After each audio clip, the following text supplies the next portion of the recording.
طبعا تا ئێستا یاسای بودجەی 2023 عێراق نەچۆتە بواری جێبەجێکردن. ڕاستە خەڵکی کوردستان چاوەڕوانی زۆرە، بەڵام ئەوەی کە ماوە یەکەم دەرچوونی ڕێنماییە لە وەزارەتی دارایی عێراق کە لە ڕۆژانی داهاتوو ڕێنماییەکان دەرەچێ و یاسای بودجە دەست بە جێبەجێکردنی ئەکرێ. ئەوەی کە لەسەر هەرێمی کوردستانە پاکتاوی 6 مانگی ڕابردووە کە تا 25 سێ هەرێمی کوردستان خۆی نەوتی فرۆشتووە، لەوێ هەر بەرمیلێک نەوت بە هەر چەندمان فرۆشتوێ عێراق 70 دۆلارمان لەسەر حسابەکە و ئەوەی دەمێنێتەوە نیوەی داهاتی خاڵە سنووریەکانە عێراق دەیبا، بەشی هەرێم لەویا چەندێک بمێنێتەوە پارەمان بۆ دێت. لە 25 سێ بەولاوە هەتاکو کۆتایی مانگی 6 بەشە بودجەی تەواوەتی دەبێت بۆ هەرێمی کوردستان. هەرێمی کوردستان 2 تریلیۆن پارەی بۆ هاتووە. لە ئەم پاکتاوە ئومێ دەکەم لە جێبەجێبوونی یاسای بودجە هەرێمی کوردستان بتوانێت موچەی مانگی 6 بە زووی دابش بکات، چونکە ئەو پاکتاوەی کە دێتەوە بۆ هەرێمی کوردستان بەشی ئەوواکەوە ئەو داهاتەی کە خۆی لە ناوخۆ هەی بووە، بەشی ئەوواکە کە موچەی مانگی 6 پێ بدە. ئەو بەشە بودجەی لە ڕۆژانی ئایندە بۆ هەرێمی کوردستان دێت، بەشە بودجەی مانگی 7 بۆیە دەبێ هەرێمی کوردستان لەو پاکتاوە موچەی مانگی 6 تەواو بکە.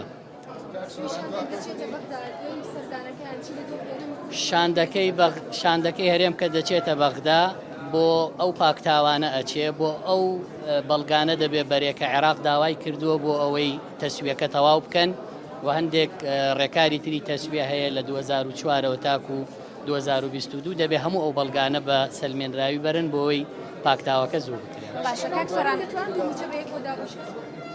وەگوتم دەبێت موچەی مانگی 6 لەو پاکتاوە هەرێمی کوردستان پێشی بکات. باشەکەک سۆران ویلایەتە یەکگرتووەکانی ئەمریکا جارێکی تر 14 بانکی عێراقی سزادا بە بیانی ئەوەی کە دۆلاریان بردوو بۆ وڵاتانەی کە لە لیستی سزاکانی ئەمریکادان. پێتان وایە کە بەم شێوەیە بەردەوام بوون بردنەدەرەوەی دۆلار لە ڕێگەی بانکەکانی عێراقەوە بۆ وڵاتانێکی سزای ئەمریکایان لەسرە هەمان چارەنووسی ئەو وڵاتانە دیاری عێراقیش بە هەمان چارەنووسی وڵاتانە ببەکە سزای ئەمریکای لەسەر بێ؟ ئەزانن مەوزوعی دۆلار بەرزبوونەوەی نرخی دۆلار لە ئێستا پەیوەندی بەو بانکانەوە هەیە کە لە مەزادی عوملە بەشدارن و ئەو پارەی کە بانکی مەرکەزی ئیعلانی ئەکا بۆ ناوخۆ بۆ حەواڵە بەشی زۆری ناچێتە دەستی ئەو بازرگانانەی کە پێویستیان بە دۆلارە. لە ئێستەیە کاتێک کە بانکی مەرکەزی حکوومەتی عێراقی ڕێکارەکان بۆ گرتنەبەری دابەزینی نرخی دۆلار بەرزکردنەوەی بەهای دینارە گرێتە بەر کە لێنی گەورەترە دۆزرێتەوە و کۆمەڵێک دەسەڵاتدار و بەشی زۆریان لە پشتەوەی بانقەکانن بە ناوی بانقی ئەهلی لە عێراق کە لقیشان لە هەرێمی کوردستان هەیە، بەشێکن لە بردنەدەرەوەی پارە، بەشێکن لەو دۆخەی کە بەسەر دۆلارا دێت. هەنگاوی تر هەیە بۆ ئەوەی ئەم نەزیفەی بەرزبوونەوەی دۆلار و دابەزینی نرخی دینار داگیرێ.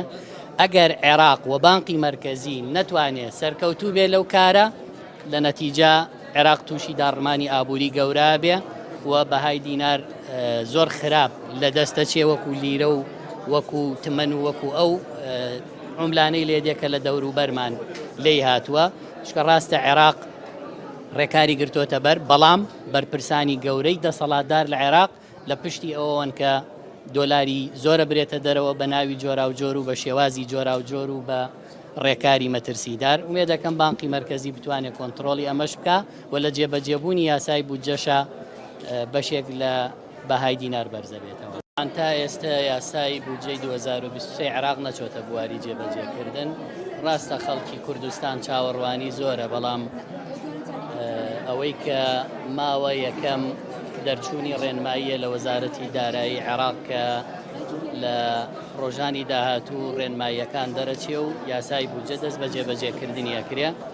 ئەوەی کە لەسەر هەرێمی کوردستانە پاکتاوی 6 مانگی ڕابردووە کە تا 25 سێ هەرێمی کوردستان خۆی نەوتی فرۆشتووە، لەوێ هەر بەرمیلێک نەوت بە هەر چەندمان فرۆشتوێ عێراق 70 دۆلارمان لەسەر حسابەکە و ئەوەی دەمێنێتەوە نیوەی داهاتی خاڵە سنووریەکانە عێراق دەیبا، بەشی هەرێم لەویا چەندێک بمێنێتەوە پارەمان بۆ دێت.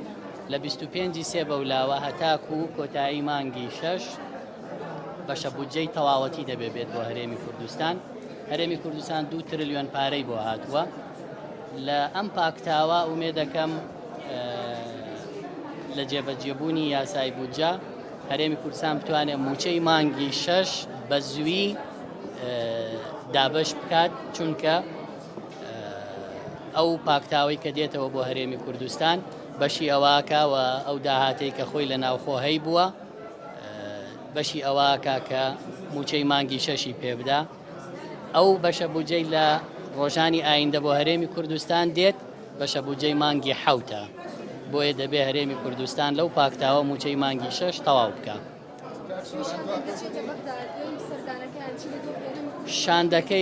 شاندەکەی هەرێم کە دەچێتە بەغدا بۆ ئەو پاکتاوانە ئەچێ، بۆ ئەو بەڵگانە دەبێ بەرێکە عێراق داوای کردووە بۆ ئەوەی تەسویەکە تەواو بکەن و هەندێک ڕێکاری تری تەسویە هەیە لە 2004 تاکو 2022 دەبێ هەموو ئەو بەڵگانە بە سەلمێنراوی بەرن بۆی پاکتاوەکە زوو بکرێت.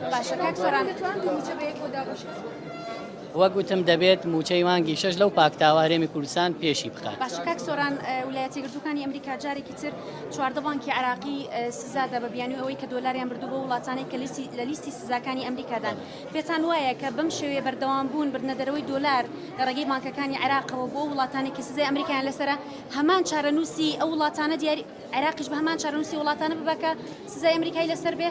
ئەزانن مەوزوعی دۆلار، بەرزبوونەوەی نرخی دۆلار لە ئێستا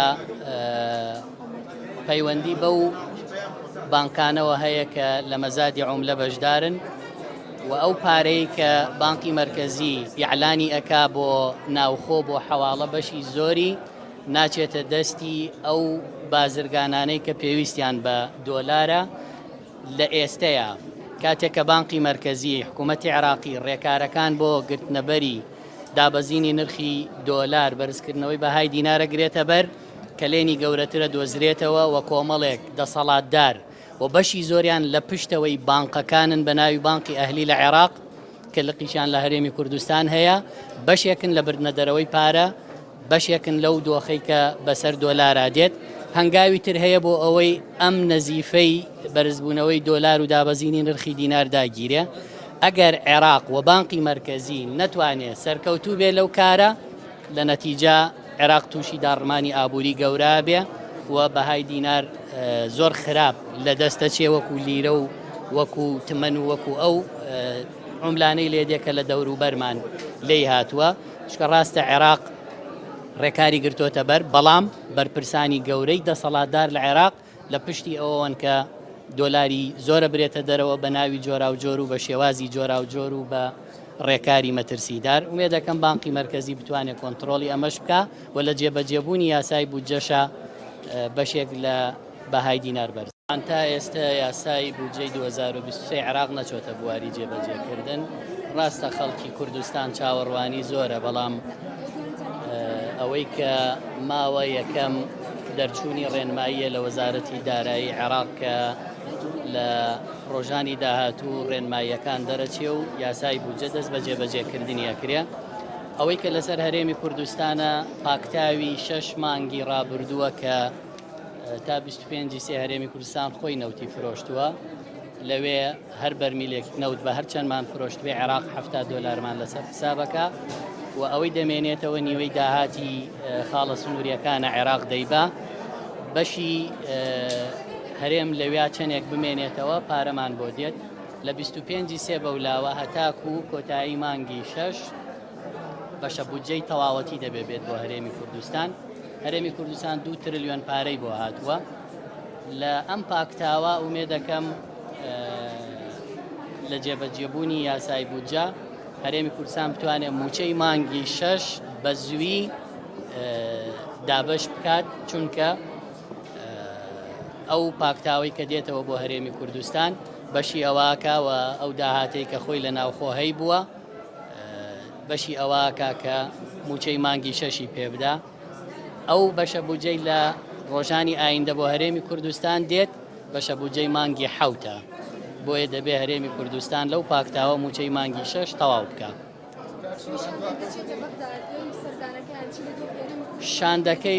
شاندەکەی هەرێم کە دەچێتە بەغدا بۆ ئەو پاکتاوانە ئەچێ بۆ ئەو بەڵگانە دەبێ بەرێکە عێراق داوای کردووە بۆ ئەوەی تەسویەکە تەواو بکەن و هەندێک ڕێکاری تری تەسویە هەیە لە 2004ەوە تاکو 2022 دەبێ هەموو ئەو بەڵگانە بە سەلمێنراوی بەرن بۆەوەی پاکتاوەکە زوو بکرێن. وەگوتم دەبێت موچەی مانگی 6 لەو پاکتاوە هەرێمی کوردستان پێشی بخات. باش کاک سۆران ویلایەتە یەکگرتووەکانی ئەمریکا جارێکی تر 14 بانکی عراقی سزادا بە بیانی ئەوەی کە دۆلاریان بردوو بە وڵاتانەی کە لە لیستی سزاکانی ئەمریکادان. پێتان وایە کە بەم شێوەیە بەردەوام بوون بردنەدەرەوەی دۆلار لە ڕێگەی بانکەکانی عێراقەوە بۆ وڵاتانێکی سزای ئەمریکایان لەسرە هەمان چارەنووسی ئەو وڵاتانە دیاری عێراقیش بە هەمان چارەنووسی وڵاتانە ببکە سزای ئەمریکای لەسەر بێ؟ ئەزانن مەوزوعی دۆلار بەرزبوونەوەی نرخی دۆلار لە ئێستا پەیوەندی بەو بانکانەوە هەیە کە لە مەزادی عوملە بەشدارن و ئەو پارەی کە بانکی مەرکەزی یعلانی ئەکا بۆ ناوخۆ بۆ حەواڵە بەشی زۆری ناچێتە دەستی ئەو بازرگانانەی کە پێویستیان بە دۆلارە لە ئێستەیە.